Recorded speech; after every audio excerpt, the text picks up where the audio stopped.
The woman who holds everything together rarely realizes she's doing it until she stops.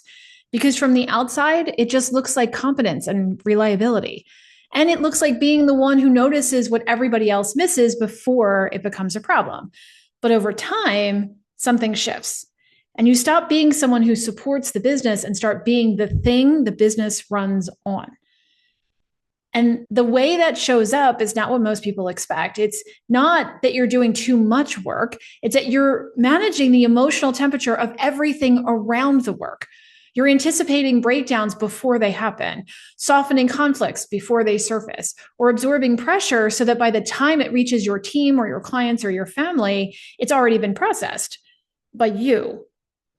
And because you do it so well, it becomes invisible, and everyone around you just expects you to be the one who handles everything. And frankly, so do you. You've done it so consistently for so long that it stopped feeling like something that you were doing and started feeling like something you just simply are. And that's the pattern that I want to talk about today. Not the capacity itself, but what that capacity has been compensating for all this time.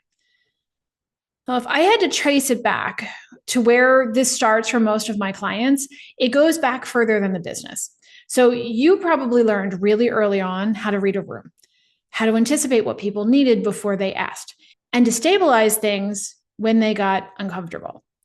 You wanted to be the low maintenance one while also managing an enormous amount for everyone else. And maybe you were the eldest daughter.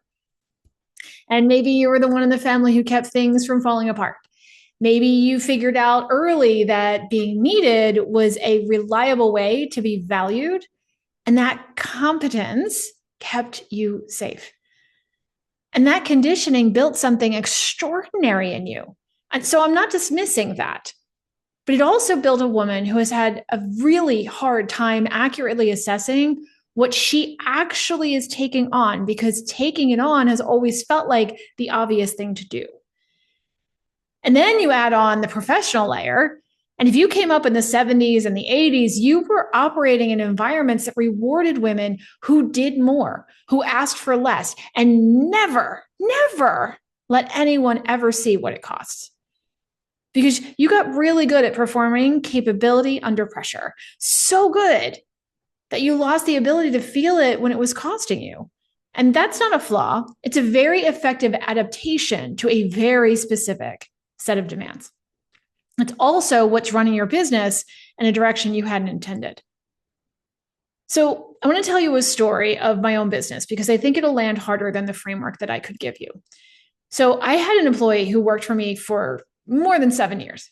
She was exceptional. She grew with my company. She took on more responsibility over time, and she became a key part to how we operated. And I trusted her completely. And then things started slipping. And at first it was a back problem, and then a friend who needed her. And then there was something with her husband. And then there was something more with her own health. And every time something came up, I gave her space, because that's what you do for someone who has given you that much and has had that much of an impact on your company. So you show up for them. But what was supposed to be temporary became consistent. And she was off the schedule more than she was on it. And because I couldn't put her responsibilities on anybody else on the team, I absorbed them. I stepped in to take over where she could. And I told myself it was going to turn around. And this was, again, just temporary. But what I didn't tell myself, even though I already knew, you know how you just know when you look back, you knew? I knew that it really wasn't going to turn around. And I started using client time to help her work through what was happening in her life. And I had conversations with her that were really more like consulting sessions.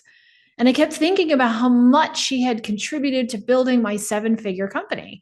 And I felt responsible for her. I felt guilty for even considering letting her go. So I didn't. And I didn't have the conversation the way I needed to. And I'm typically a pretty direct person, but I wasn't direct with her. And if I'm being completely honest, I completely beat around the bush with her. And I wasn't saying this is affecting the business. And there is a point where what you're going through stops being an outlying situation and starts being the norm. So it went on way longer than it should have. Eventually, she gave notice and left on her own. And the relief that I felt when that happened completely stopped me cold. Because you would think after 7 years, after everything she had been to the company, I would have been devastated. I was thrilled. And that told me everything I needed to know about how long I had actually known what was needing to happen. I had become her emotional processor, her operational backup, her stabilizer, her buffer. While the whole time I was telling myself I was being a good employer and a loyal person. And both of those things were true, but it was costing the business and the clients and the other team members in ways I wasn't fully accounting for. And it was especially costing me.